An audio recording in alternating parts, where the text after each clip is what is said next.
അച്ഛനെ തേടി കരയുന്നു ഇങ്കു കുറുക്കി കഴിക്കാനാണോ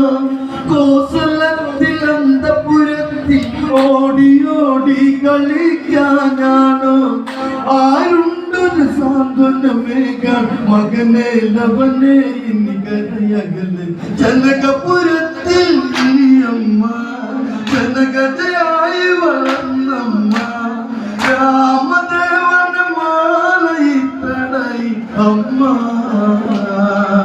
ശ്രീദേവനെന്നെ കാട്ടിലാക്കി മകനേ